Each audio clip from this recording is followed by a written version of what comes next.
Hello student, स्वागत है फिर से एक नए वीडियो में। आज का वीडियो में हम लोग पढ़ने वाले हैं प्रश्न संख्या 3। ये चैप्टर 2 भारत में राष्ट्रवाद इतिहास क्लास 10 का क्वेश्चन है। इसमें देखिए क्वेश्चन में क्या लिखा हुआ है कि सत्याग्रह के विचार का क्या अर्थ है।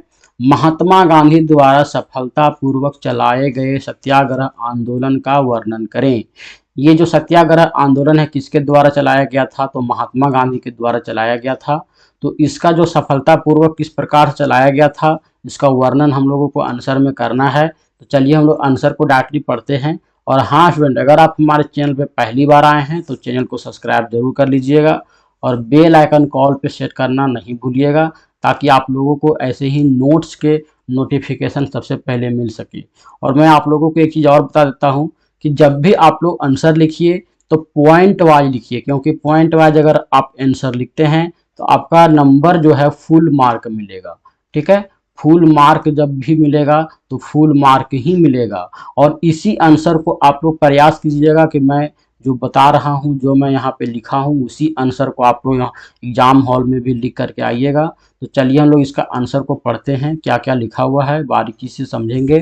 तो सत्याग्रह अंग्रेजी दमनकारियों के विरुद्ध एक जन आंदोलन था। क्या था? जन आंदोलन था, जो पूर्ण रूप से अहिंसावादी, यहाँ पे देख सकते हैं अहिंसावादी एक वर्ड आया है।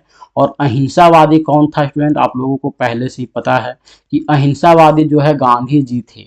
वही एक ऐसा पर्सन थे, ऐसा व्यक्ति थे जो अंग्रेजों के विरुद्ध न तो शारीरिक बल का उपयोग किया था, न किसी प्रकार के हथियार का उपयोग किया था। उसका सबसे बड़ा जो हथियार था अहिंसा का हथियार था। और इसी के सहायता से हमारा देश जो भारत है एक स्वतंत्र राष्ट्र बन पाया। तो ये अहिंसावादी आंदोलन था। सत्याग्रह आंदोलन का विचार क्या था, अर्थ क्या था? सबसे पहले हम लोग यहाँ पे अर्थ समझ लेते हैं, विचार समझ लेते हैं। तो इसका विचार था कि यदि उद्देश्य सच्चा और संघर्ष अन्याय के विरुद्ध है। ठीक है, अगर उद्देश्य हम लोगों का सच्चा है और संघर्ष जो कर रहे हैं, जो कार्य को हम लोग ठाने हैं, वो अगर अन्याय के विरुद्ध है, अन्याय के विरुद्ध है, तो हमारा जीतना तय है। तो दमनकारियों के विरुद्ध लड़ने के लिए शारीरिक बल की आवश्यकता नहीं है। लिखा हुआ है कि गांधी जी ने सत्याग्रह का सफल प्रयोग दक्षिण अफ्रीका में किया था। तो पेशे से क्या थे गांधी जी? वकील थे। आप लोगों को पता होगा कि वकील वो थे पेशे से। तो उन्होंने साउथ अफ्रीका में इससे पहले सत्याग्रह का जो है फंडा, इसको उपयोग कर चुके थे और वहाँ पे सफल प्रयोग करके वहाँ के सरकार को गिरा करके और अपने किसानों को, वहाँ के किसानों को भी न्याय दिला चुके थे। तो चलिए हम लोग पढ़ते हैं भारत में किस प्रकार से महात्मा गांधी ने सत्याग्रह को उपयोग किया था और अंग्रेजी दमनकारियों के विरुद्ध किस प्रकार से लड़ाई लड़ी थी। तो इसमें जो पहला पॉइंट हमारा लिखा हुआ है, हर पॉइंट आप लोगों के लिए बहुत ही ज़्यादा इम्पोर्टेंट है, क्योंकि इसमें 4 पॉइंट दिया हुआ है और चारों का चारों पॉइंट बहुत ही ज़्यादा इम्पोर्टेंट है। आप लोग अगर समझ लेते हैं तो एक भी पॉइंट गड़बड़ाने वाला नहीं है। तो पढ़ते हैं। 1916 ईस्वी में उन्होंने चंपारण के किसानों को न्याय दिलाने के लिए सत्याग्रह का सहारा लिया। तो चंपारण कहाँ है स्टूडेंट? तो चंपारण है बिहार में। कहाँ पे है? बिहार में। तो बिहार में चंपारण जिले के किसान जो थे वो नील की खेती करते थे। किसकी खेती करते थे? तो नील की खेती करते थे। नील खेती करते थे। उससे क्या होता था कि जो नील है वो जमीन को बंजर बना देता था। क्या करता था? बंजर बना देता था। वो जमीन पर 10-12 साल किसी भी प्रकार का फसल उगाने योग्य नहीं रह जाता था। तो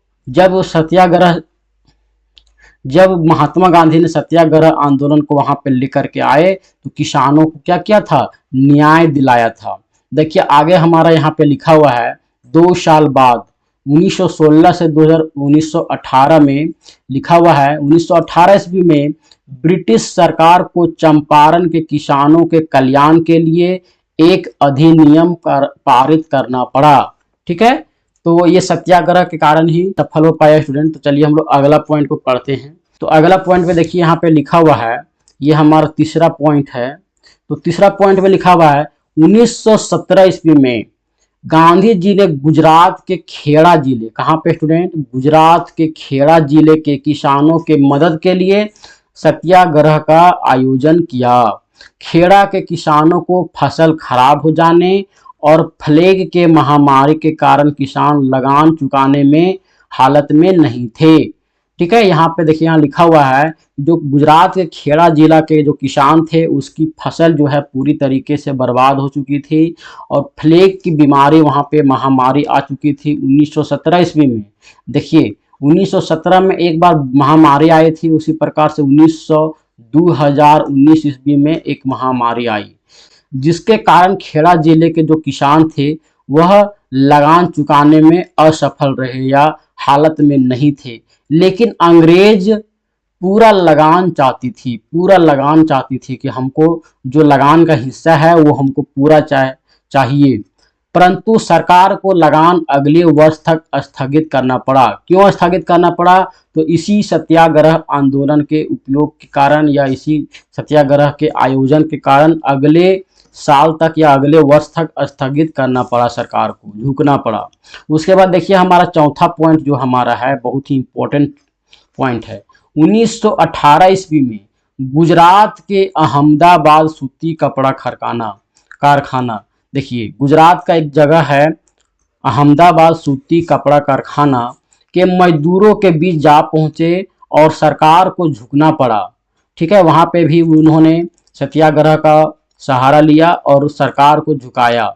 मजदूरों को काम का पैसा दिलाया, जो मजदूरों को बहुत ही वर्षों से काम कर रहे थे और उन लोगों को जो पैसा नहीं दिया जा रहा था, सैलरी नहीं दिया जा रहा था, उन लोगों की सैलरी भी दिलाया गया और गांधी जी ने मजदूरों के वेतन में वृद्धि करने में भी सहायता किया। और इस कार्य को करने के लिए इसके लिए गांधी जी ने आमरण अनशन भी किया था। तो इस प्रकार से हम लोगों को यहाँ पे 4 पॉइंट लिखना है और चारों पॉइंट बहुत ही ज़्यादा इम्पोर्टेंट पॉइंट है और इस क्वेश्चन का आंसर जब भी लिखिएगा इस तरह से पॉइंट बना करके लिखिएगा। तो आशा करता हूँ स्टूडेंट कि आप लोगों को ये क्वेश्चन का वीडियो ज़रूर से ज़रूर पसंद आया होगा और वीडियो पसंद आया तो वीडियो को लाइक एंड शेयर कर दीजिएगा अपने दोस्तों के साथ में। तो आज के लिए इतने हैं स्टूडेंट, धन्यवाद।